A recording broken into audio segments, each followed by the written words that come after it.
여러분 안녕하십니까. 지금 여기가 세종로 내거리 한복판에 저는 나와 있습니다. 지금 조금 전에 문재인 하야 범국민투쟁본부가 막 대규모 연합 집회를 이곳 광화문 일대에서 개최를 했습니다. 제가 지금 땅 위에 내려와 있기 때문에 건물 옥상에서 보는 것과는 좀 다릅니다만 아마도 짐작컨대 저 남쪽 숭례문에서부터 저 북쪽 경복궁까지 지금 인산인해를 이루고 있는 것이 아닌가 보여집니다.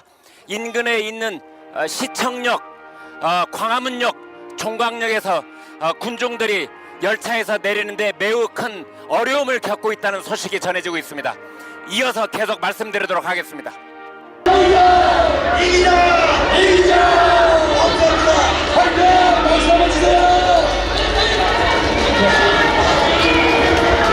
네, 여러분 안녕하십니까. 지금 시간이 10월 3일 개천절 오후 1시 40분을 막 지나고 있습니다. 조금 전 1시 전에 애국가와 함께 시작된 문재인 하야 범국민투쟁본부 대규모 연합 집회가 지금 이곳에서는 벌어지고 있습니다. 남쪽으로는 저 멀리 숭례문에서부터 시작을 해서 서울시청과 광화문 내거리를 지나서 광화문 그리고 경복궁에 이르기까지 그 뒤에 있는 청와대에서도 이 함성이 들릴 것으로 짐작이 갑니다만은 지금 끝이 안 보일 정도로 인산인해를 이룬 가운데 지금 범국민투쟁본부의 문재인 하야 대규모 연합 집회가 진행되고 있습니다. 오늘 집회에는 범보수 시민단체 그리고 종교연합단체 그리고 한국을 대표하는 야당이 총집합한 가운데 연합 집회가 진행이 되고 있습니다. 지금 여러분께서 창밖으로 보시다시피 조금 전까지 저희 취재진과 함께 저 창밖 군중 사이로 현장 취재를 갔습니다마는 너무나 많은 군중이 밀려온 바람에 단 한 발자국도 자유롭게 이동을 할 수가 없고 더더군다나 오디오가 전혀 녹음이 되지 않습니다.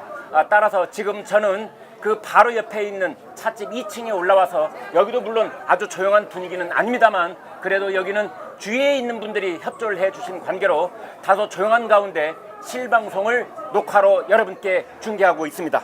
문재인 정권 지난 20개월 동안 그 김정은 달래기에 온 정권이 모든 힘을 다 했습니다만 결과는 뭡니까? 드디어 김정은 정권은 SLBM 대륙간 탄도미사일을 최종적으로 신기술을 이뤄냈다고 오늘 아침에 최종적으로 확인을 한 것입니다. 이것은 유엔 결의 위반뿐만 아니라 작년에 있었던 9.19 남북 군사 합의에도 정면으로 위반하는 대단히 중대한 도발이 아닐 수 없습니다. 이와 같이 한반도를 둘러싼 안보 상황이 엄혹한 이때 우리는 왜 광화문에 나와 있어야 되는지, 왜 우리는 조국이라는 한 사람 때문에 여기에 나와서 지금 추정 인파로는 글쎄요, 오늘 저녁에 방송과 신문에서는 50만이라고 추정을 할지 100만이라고 추정을 할지 200만이라고 추정을 할지 하늘 위에서 드론으로 찍은 사진이 정확하게 나와봐야 최종적인 인파의 숫자는 알 수 있겠습니다만 지금 제가 지난 30년 동안 기자로서 겪은 광화문 인파를 보면은 2002년도에 월드컵 축구대회 때 모였던 인파, 그 다음에 2008년 광우병 투쟁 사태 때 그때 모였던 인파, 거기에 못지않은 인파가 오늘 광화문 일대에 몰려 들어와 있습니다. 지금 이 시각에 저희 취재원들이 전한 바에 따르면 시청역, 광화문역, 종강역 이 일대로 오기 위해서 여러 인파들이 지금 지하철역에서 하차하는데도 매우 큰 어려움을 겪고 있다는 소식이 들려와 있습니다. 지금 이 광화문에 나오신 인파들은 남쪽, 북쪽, 동쪽, 서쪽 어느 쪽으로 이동하기에도 불편할 만큼 빽빽하게 인파가 거의 앞사람과 뒷사람이 1cm의 유격관계도 없이 지금 밀집된 상태로 집회에 참여하고 있는 중입니다.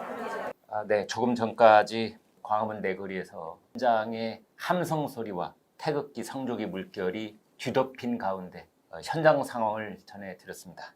오늘 광화문 집회 역대 최대 규모의 인파가 운집한 가운데 진행되고 있는 10월 3일 개천절 범보수 연합 대집회, 오늘 집회의 그 의미를 짚어보기 위해서 저희는 잠깐 스튜디오 안에 들어왔습니다. 최경훈 정치부장 모셨습니다. 안녕하세요. 예, 안녕하세요. 네. 자, 일단 지난 주말에 서초동에 있었던 조국 수호 집회와 오늘 집회 역시 첫 번째 관심은 인파 규모가 될 것 같아서 이 말씀을 드리지 않을 수가 없는데, 지난번 서초동 집회는 실제적으로 모인 사람은 10만 안팎일 텐데 일부 언론에 보도되기는 뭐 200만이라고 표현한 언론까지 있었습니다. 예. 오늘 집회 규모는 어느 정도 될까요? 지금 뭐 집회를 예전에는 이제 경찰이 네. 그 집회 참가 인원을 추산해서 발표를 했었습니다. 네. 그걸 기반으로 해서 이제 언론들이 주로 보도를 했었는데 네. 그거보다 항상 주최 측 추산은 부풀려지게 돼 있습니다. 네. 그런데 이제 언제부턴가 이 경찰이 추산한 추산 인원을 발표하는 게 이제 논란이 일기 때문에 정파적으로 네. 요즘은 하지 않고 있습니다. 네. 그러다 보니까 어디까지나 이제 주최 측 추산 인원이 이제 문제가 되는 것인데 네. 지난달 28일 서초동 조국소 집회 인원은 주최 측에서 이제 결국에는 최종적으로 200만이라고 발표를 했죠. 네. 그걸 민주당에서 이제 그대로 인용해서 이제 발언을 하고 네. 그에 기반해서 이제 언론 보도들도 일부 그렇게 나갔었습니다. 네. 그런데 보시면 아시겠지만 그날 그 서초동에 이제 인파를 메운 거리가 대략 계산해 보면 1.2km의 8차선 정도고 네. 오늘 광화문에서 시작해서 시청을 지나서 남대문을 지나서 그 서울역 교차로까지 이어지는 이 구간이 한 1.8km에서 한 2km 정도 됩니다. 네. 그리고 총 12차선입니다. 가장 네. 넓은 데가. 여기를 현재 시각에서 봤을 땐 거의 가득 메우다시피 한 것으로 보이는데 네. 그렇게 비교해 보면 네.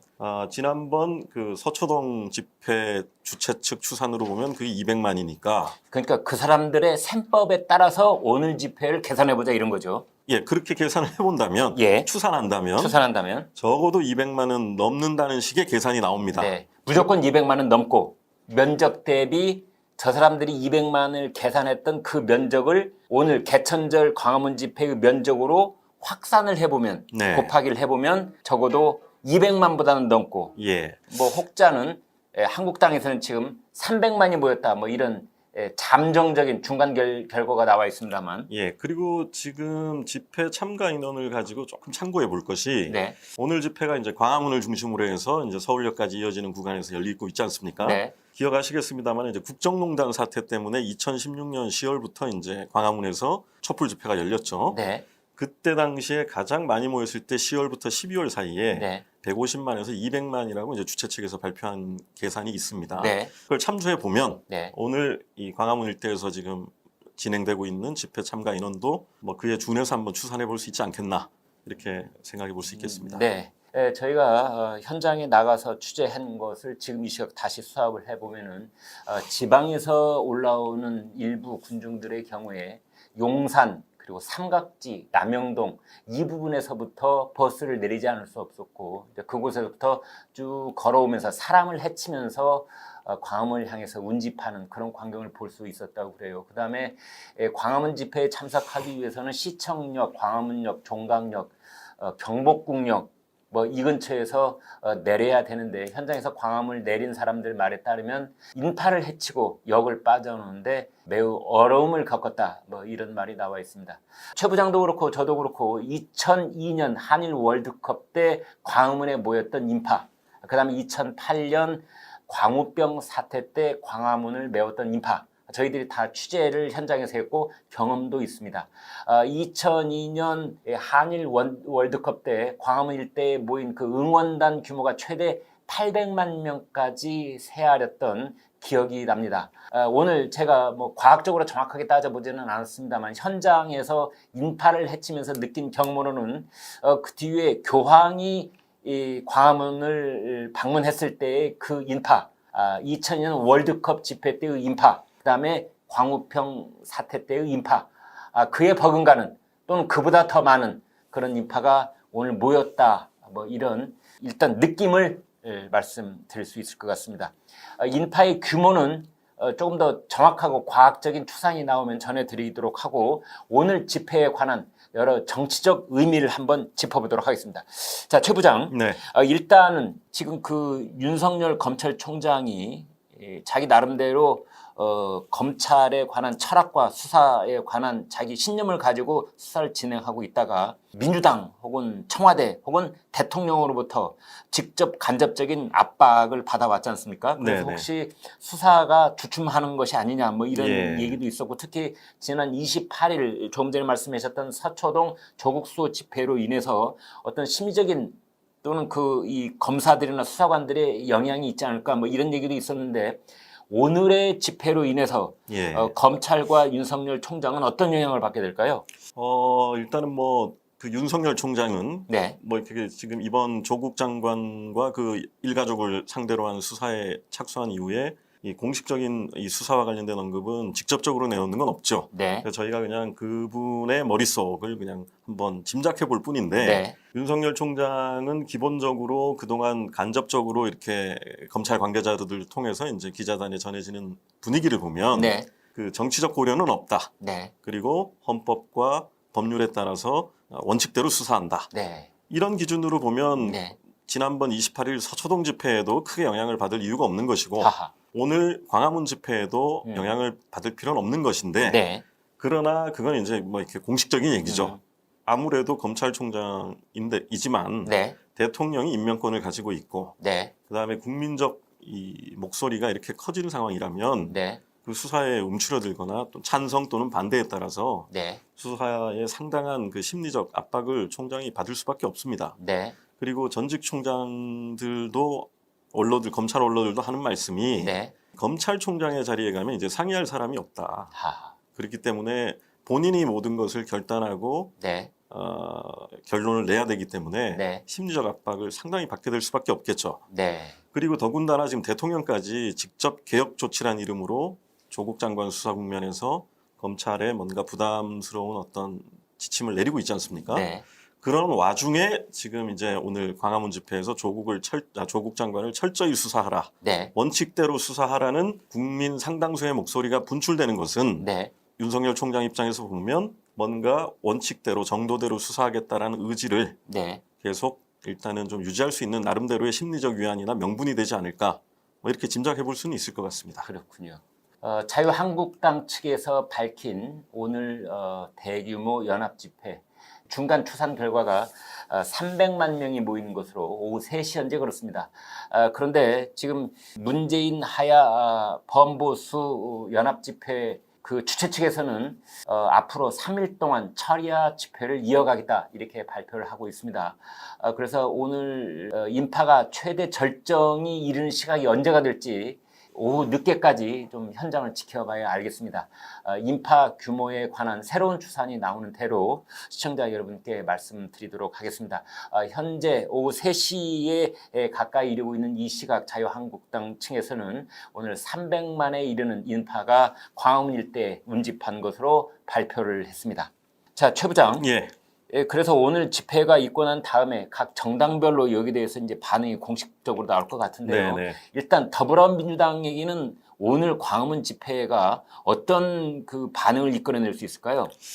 뭐 민주당 입장은 분명하지 않겠습니까? 이 집회가 어떻게 보면 이 검찰 개혁에 네. 그 저항하는 어떤 그 검찰과 네. 또 그 검찰을 통해서 정략적으로 문재인 정권을 공격하려고 하는 한국당 등 야당이 네. 이 연합해서 어떤 기획하는 일종의 정치적 압박 쇼다. 네. 뭐 이런 식의 느낌을 내심 가질 겁니다. 네. 그런데 반대로 조국 장관이 며칠 전 그 대정부 질문에 출석해가지고 네. 그런 질문을 받았죠. 의원한테.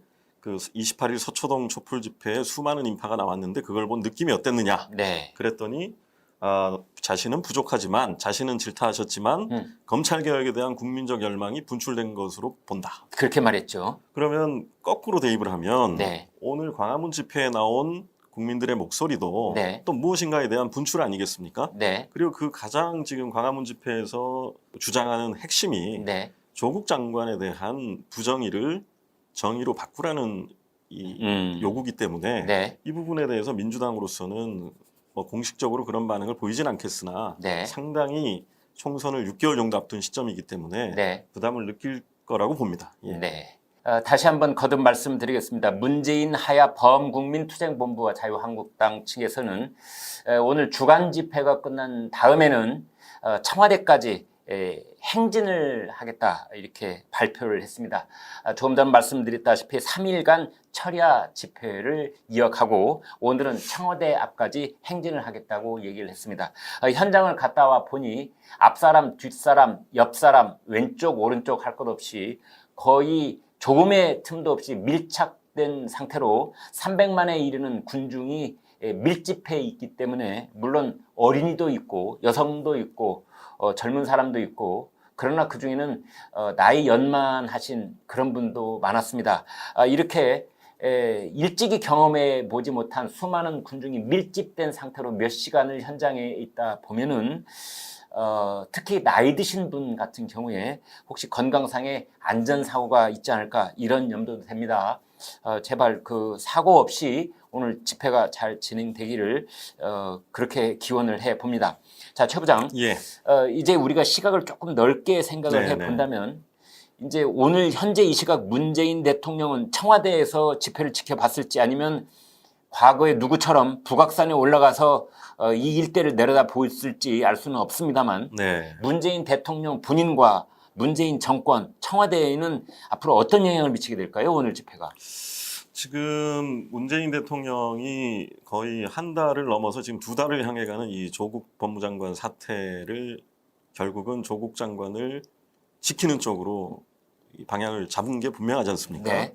그렇기 때문에 오늘 이 광화문 조국 장관 퇴진을 요구하는 광화문 집회에 대해서 대통령이 당장은 어떤 입장 변화를 가져올 정도의 결론은 내리지 않을 것으로 보입니다. 네. 뭐 그럴 것 같았으면 진작에 기회가 있지 않았겠습니까? 네. 그렇지만 이제 집권 후반기를 접어들었고 네. 그다음에 대통령 지지율도 근래 조국 사태 때문에 상당히 그 최저치까지 내려가지 않았었습니까? 네. 얼마 전에 그 40%까지 내려갔고 일부 언론사 조사에서는 37.9%까지 내려간 게 있었는데요. 네. 이러다 보니까 전국 운영을 하는 입장에서는 상당히 부담을 가질 수밖에 없다. 네. 그리고 지금 국정감사가 지금 진행 중이고 네. 정기국회 예산국회에 접어들고 또 여러 지금 쟁점입법과 관련된 쟁점법안과 관련된 국회가 지금 또 굴러가야 되기 때문에 네. 대통령도 이제 나름대로는 정치적 고민을 안 할 수 없는 상황으로 접어들 것 같습니다. 네. 정치적 고민을 안 할 수밖에 없다. 이 말씀을 바꿔서 얘기하면 조국 법무장관의 거취 문제를 다시 한번 고민하는 단계에 접어들 수 있다. 이런 뜻인가요?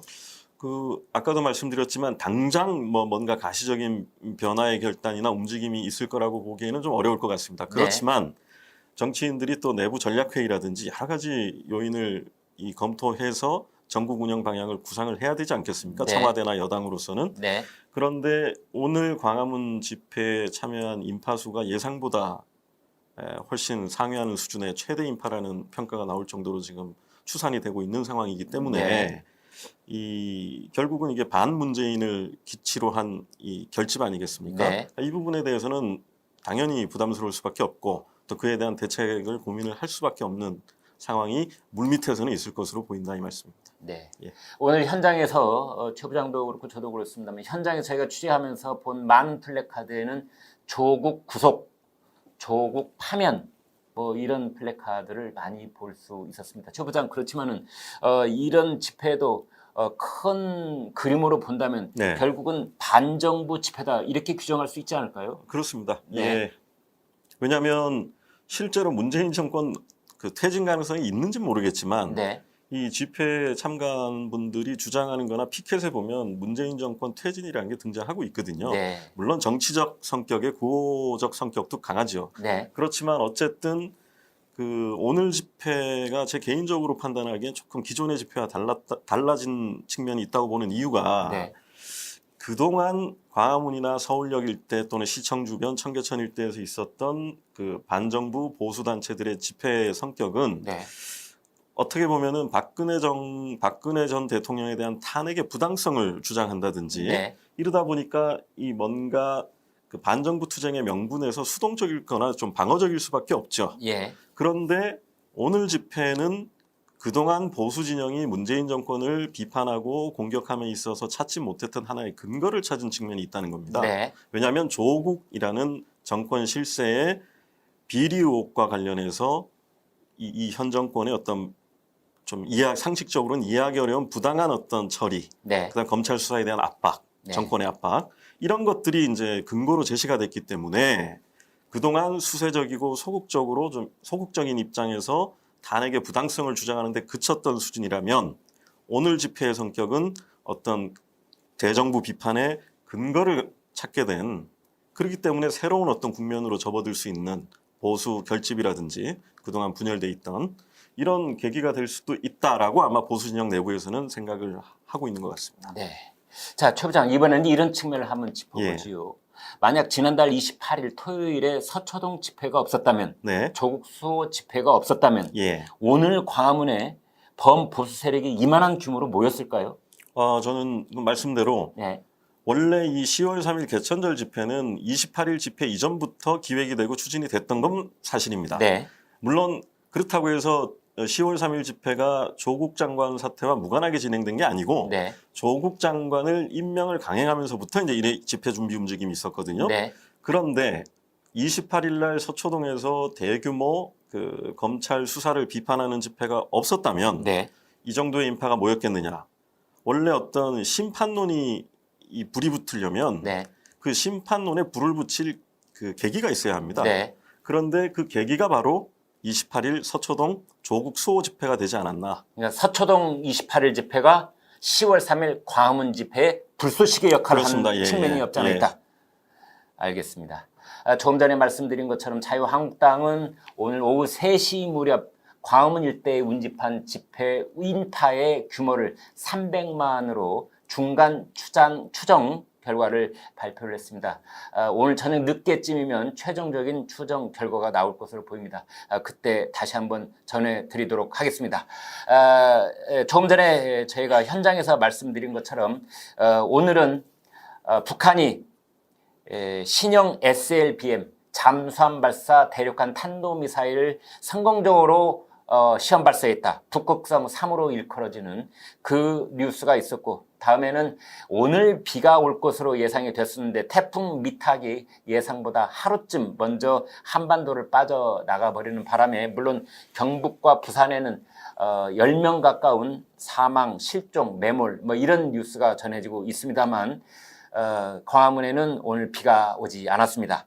그리고 또 하나는 조국 장관의 부인 정경심 교수가 오늘 검찰에 전격적으로 비공개 소환이 됐고 여러 가지 특혜 시비가 있는 가운데 이 시각 현재 서울지검, 서울중앙지검 청사에서 조사를 받고 있는 것으로 그렇게 알려져 있습니다. 자, 최 부장, 정경심 교수의 이 비공개 소환 조사가 지금 진행되고 있지 않습니까? 예. 그 결과는 어떻게 될 것 같습니까? 뭐 이건 어디까지나 추측입니다만은 네. 오늘 하루 수사로 끝나지는 않을 것 같습니다. 네. 왜 그러냐면 이 지금 정경심 교수를 오늘 당초에는 공개 소환할 것 같은 분위기를 검찰에서 풍겼었지 않습니까? 네. 그런데 대통령의 어떤 피의자 인권을 중시하라는 이 여러 차례 지시가 나오면서 네. 검찰이 그에 대한 영향을 안 받을 수가 없죠. 네. 그에 따라서 결국 오늘 비공개 소환을 했지 않습니까? 네. 그러면 밤샘 조사도 사실상 쉽지 않겠죠. 네. 그리고 조국 장관 쪽에서 그 정경심 씨의 그 건강 상태가 안 좋다라고 그동안 여러 차례 호소해 왔지 않습니까? 네. 그렇다면 지금 정경심 교수와 관련된 혐의 내용이 단순히 한두 가지가 아니지 않습니까? 네. 그래서 오늘 한 차례 조사로 끝나기는 어려울 것이다. 네. 그리고 그렇다고 본다음에 그다음에 그 밤샘 조사를 하기도 검찰 입장에서는 지금 쉽지 않은 상황이기 때문에 네. 한 두세 차례 더 소환 조사가 될 가능성이 있다. 이런 관측들을 법조인들은 많이 말씀하시더라고요. 네. 그리고 이 검찰 출입을 해보면 네. 그 검사가 이 피의자를 상대로 추궁할 때 네. 뭐 자백을 받는 게 가장 좋은 수사 방법이겠죠. 네. 그런데 자백이 없다고 해서 검찰이 수사를 안 하거나 기소를 안 하는 게 아니지 않습니까? 네. 부인 진술이라도 받으려고 하는 경우가 많습니다. 네. 그리고 그건 법정에 가서 판사의 어떤 심증 형성이라든지 그 재판 과정에서 네. 그 부인한 것도 판사의 심증 형성에 영향을 미칠 수 있기 그렇군요. 때문에 그러니까 어이없는 것이 이미 증거가 다 나와 그렇습니다. 있음에도 예. 소환 조사에서 부인을 하면은 네네. 재판에 매우 불리하게 작용한다 이런 예. 거죠. 네. 그래서 검찰 입장에서는 이건 어디까지나 제 예상입니다만은 네. 한두 차례 더 소환 조사를 하되 네. 정경심 씨가 무리하게가 아니라 부인 입장을 이제 고소한다면 네. 뭐 무리하게 그 자백을 받아내거나 혐의의 사실에 대한 인정을 받으려고 하지는 않을 것이다. 네. 다른 물적 증거나 다른 참고인 그다음에 다른 피의자들의 어떤 진술 네. 또 여러 가지 과학적 수사 기법들이 있지 않습니까? 네. PC 하드디스크도 여러 대 확보를 했기 때문에 그래서 이런 것들을 통해서 정경심 교수에 대한 그 추가 기소가 있을 것으로 보이고 네. 관심은 이제 구속영장을 청구할 거냐 말 거냐 네. 이게 사실 관심인 것 같습니다. 네. 오늘 현장에서 만난 한 분은 이런 얘기를 했습니다. 문재인 정권의 가장 큰 잘못은 오늘 보다시피 이 나라를 두동강되고 있다는 것이다. 이런 말을 했습니다. 서초동과 광화문, 광화문과 서초동 이 두 동네가 무슨 잘못이 있겠습니까? 서초동에 28일 모였던 조국 수호의 그쪽 집회 세력들, 그 다음에 오늘 광화문에 모인 문재인 하야 범국민 투쟁본부를 중심으로 모인 자유한국당 추산 300만 인파들, 이렇게 서울 시민과 나라와 국민들과 여론을 두동강으로 끝까지 내몰고 있는, 그것이야말로 문재인 정권의 최대 잘못이라는 그런 얘기가 현장에서 나왔습니다. 최경훈 부장과 저는 지금 현재 진행되고 있는 광화문 집회, 문재인 하야 대규모 연합 집회 현장으로 다시 달려가 보도록 하겠습니다. 오늘 저녁 무렵에는 청와대까지 가두 행진이 예정되어 있고 밤부터는 철야 집회가 3일 동안 예정되어 있습니다. 저희들 지금 찍고 있는 광화문 스튜디오가 바로 집회 현장에서 수십 미터 밖에 떨어져 있지 않습니다. 이 녹화를 마치고 바로 현장으로 달려가도록 하겠습니다. 시청자 여러분 고맙습니다.